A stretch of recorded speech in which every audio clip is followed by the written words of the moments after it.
J'ai trouvé quelque chose. Dans le magasin. Ok. Qu'avez-vous trouvé? Un endroit.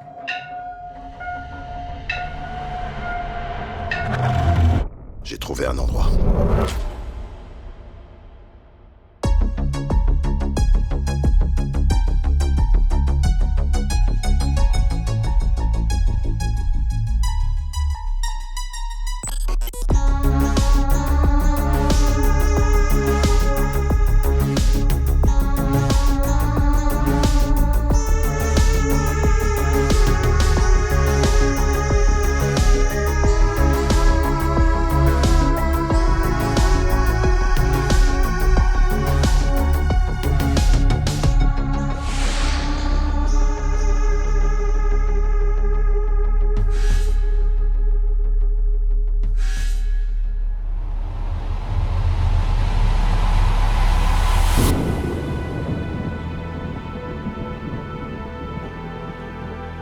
Soyez les bienvenus, on se retrouve aujourd'hui pour une vidéo consacrée à Backrooms, film américain et canadien de 2026 réalisé par Ken Parsons, à découvrir en salle depuis le 17 juin.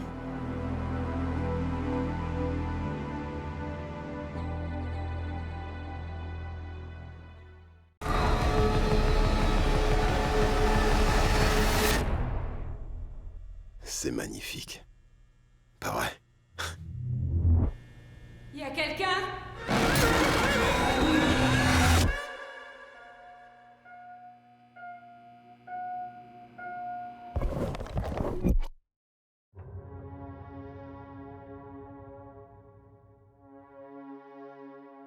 Abordé sur la chaîne, à l'occasion de l'adaptation sur grand écran du jeu vidéo Exit 8, le terme d'espace liminal ou liminaire, utilisé pour décrire un lieu ou bien un état de changement ou de transition, qu'il soit physique ou psychologique, se trouve associé à toute une imagerie représentant ce sentiment d'entre-deux.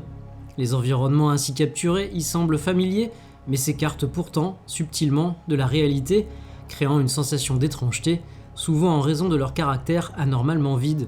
Dénué de toute présence, de toute vie, l'endroit suscite alors le malaise. Une esthétique qu'on retrouve surtout sur internet, popularisée par la montée des réseaux sociaux et par la publication en 2019 de la creepypasta mettant en scène ce qui allait rapidement devenir les célèbres backrooms, dimensions parallèles sous forme d'immenses déserts de couloirs sans fin avec de la vieille moquette et du papier peint jaunâtre, le tout éclairé par des néons au bourdonnement incessant. Un univers qui allait attirer immanquablement l'attention d'un certain Ken Parsons, né en 2005 en Californie du Nord, un amateur de jeux vidéo tombé dès l'âge de 8 ans dans la marmite internet et les effets visuels. Bricolant à l'aide d'un appareil photo numérique, des films de monstres et d'animation image par image durant une grande partie de son enfance, Ken Parsons se lance dans la modélisation 3D durant son adolescence, entre périodes d'immobilité liées à un problème d'arthrite et confinement dû au Covid-19, avec notamment le désormais incontournable logiciel Blender afin de créer des décors virtuels quasi photoréalistes, et ce en très peu de temps, et pouvoir les explorer à volonté. Une liberté créative qui, couplée au cauchemar issu de son imagination et du folklore d'internet, aboutit en 2022 à la publication sur sa chaîne YouTube Ken Pixels d'un court-métrage intitulé The Backrooms Found Footage, le début d'une histoire couronnée de succès. Nous plongeons dans un lieu totalement inconnu et dont l'architecture labyrinthique semble échapper à toute logique, cette vidéo, qui cumule depuis sa publication plusieurs dizaines de millions de vues, a non seulement fait de Parsons un créateur incontournable en matière de contenu horrifique sur la plateforme, mais a dans le même temps participé à développer un véritable engouement autour de l'univers de ces fameux espaces liminaires.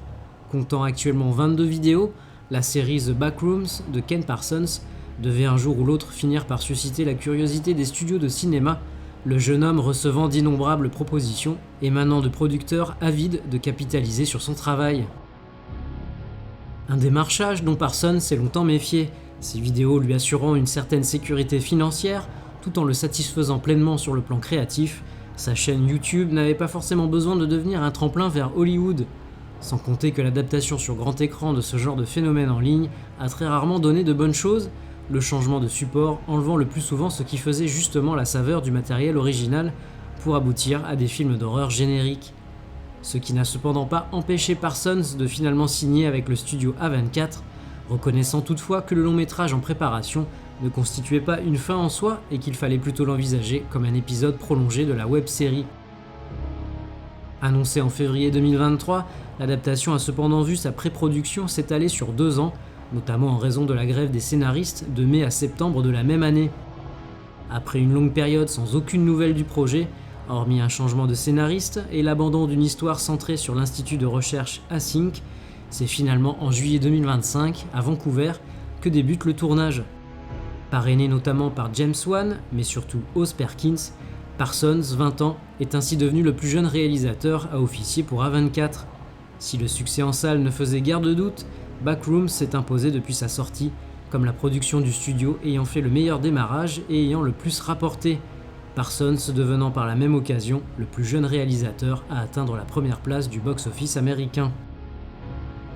Ultra attendu par les amateurs du genre et les curieux, porté par un succès incroyable et figurant déjà parmi les films les plus rentables de l'année 2026, Backrooms est-il parvenu à reproduire sur grand écran tout ce qui faisait la saveur des courts-métrages internet et mérite-t-il tout ce battage médiatique?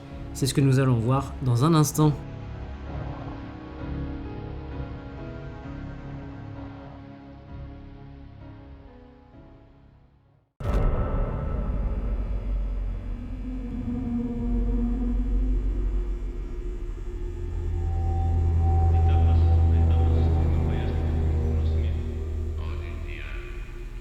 हम जमीन के रहने वालों की तरफ से Y a quelqu'un? आपको खुशामदीद कहते हैं। Y a quelqu'un?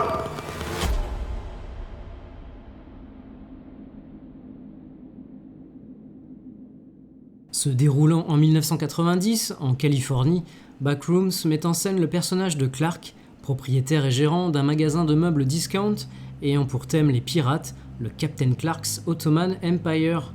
Un commerce touché de plein fouet par la crise, ce qui oblige Clark à tourner des publicités à destination de la télévision pour attirer la clientèle, avec l'aide de ses 2 jeunes employés, Bobby et Kate, tout en essayant de réduire les factures, notamment celles d'électricité, anormalement élevées à son goût, d'autant plus que l'éclairage du magasin semble de plus en plus capricieux depuis quelque temps. Cherchant l'origine du problème, Clark tombe alors par hasard sur une mystérieuse brèche dans un des murs du sous-sol, l'entrée des fameuses backrooms, une dimension étrange dont il entame l'exploration. Lors d'une séance de thérapie avec la docteure Mary Klein, qu'il voit régulièrement pour tenter de régler certains problèmes personnels, Clark fait part de son improbable découverte et de sa fascination pour des lieux qu'il tente à tout prix de cartographier. Devant l'incrédulité de Mary, Clark décide de repartir visiter les entrailles du sous-sol, cette fois-ci aidé de Bobby et Kate, munis de leurs caméras pour rapporter des preuves et de cordes pour assurer leur sécurité. Inquiète de l'instabilité manifeste de son patient et de ne plus avoir de nouvelles de lui, Mary finit par se rendre au magasin de Clark afin de s'assurer de son état physique et psychologique. Découvrant à son tour l'entrée des backrooms, Mary, au passé lui aussi douloureux, voit à son tour la réalité s'effriter à mesure qu'elle s'aventure dans l'inconnu. Si l'origine du concept des backrooms ne revient pas à Ken Parsons, on doit malgré tout au jeune homme d'avoir donné vie à tout un univers, d'avoir transformé ce qui n'était au départ qu'une simple image, une pièce vide baignée de lumière jaune fluo, en un véritable phénomène en ligne grâce à sa web-série. Réalisateur quasi inexpérimenté, aux commandes de son tout premier long métrage, dont il co-compose également la bande sonore, Parsons se devait de laisser la main à un scénariste chevronné en la personne de Will Sudick, notamment connu pour son travail sur les séries Westworld, Homeland et Ash vs Evil Dead, pour gérer une adaptation sur grand écran, avec ce que ça suppose comme travail sur la structure, les arcs de personnages et les dialogues.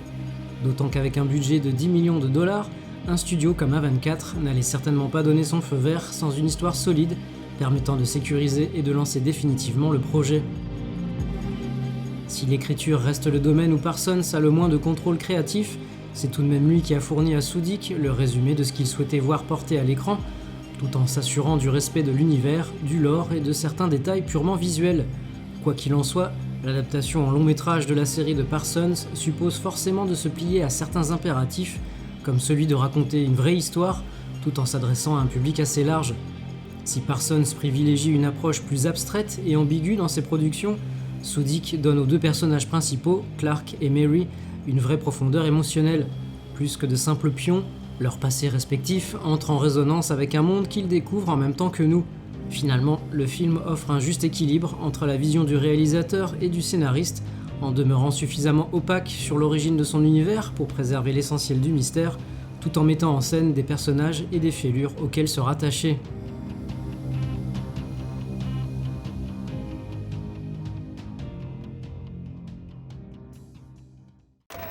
C'est bon, tu filmes? Ouais. Suivez mes instructions. Clark, c'est quoi ça? C'est ce que j'essaie de découvrir. Je passe toutes mes nuits ici depuis que j'ai trouvé cet endroit et j'avais encore jamais vu ces salles. On va y aller doucement.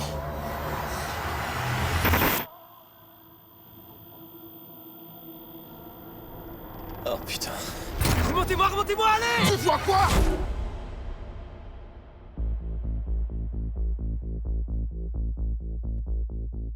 L'élément le plus important de l'histoire des Backrooms, sauce Parsons, reliant la web-série au long métrage, reste l'Institut Essink, apparaissant dans le prologue et surtout via l'un des scientifiques y travaillant, prénommé Phil.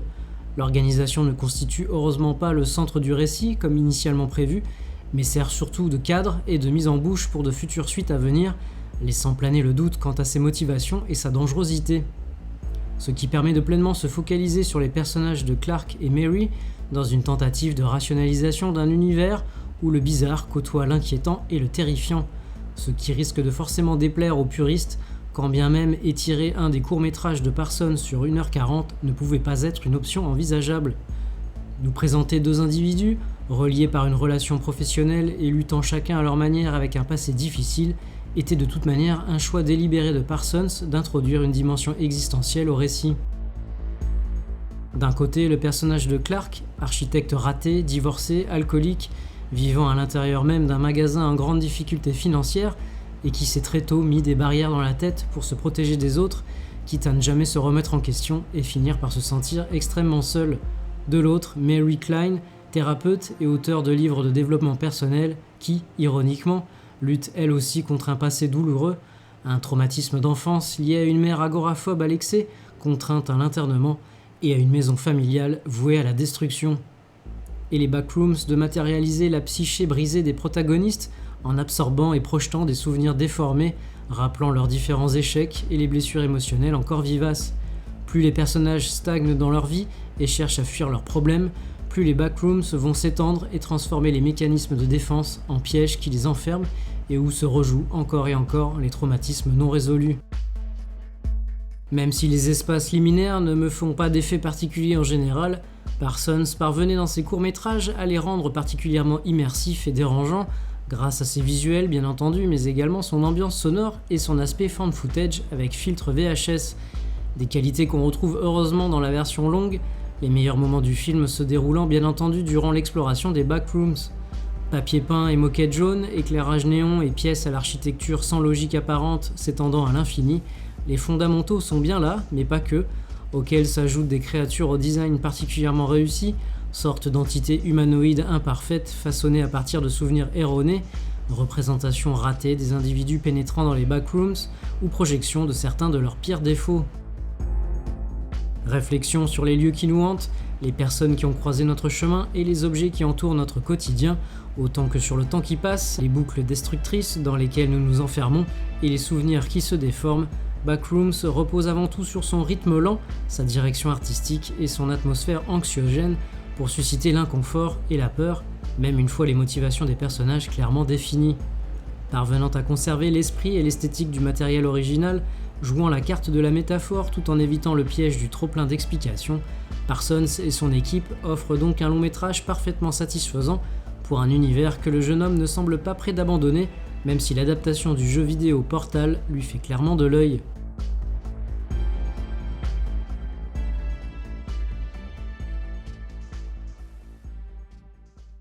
Toutes ces pièces, cet endroit les a construites.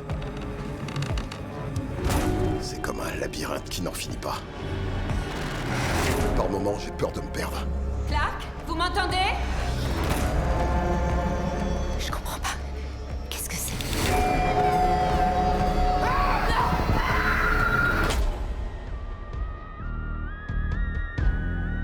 Si vous aussi vous aimez explorer les backrooms, alors n'hésitez pas à liker, commenter, partager et vous abonner à la chaîne si ce n'est pas déjà fait. On se retrouve prochainement pour une nouvelle vidéo. Salut!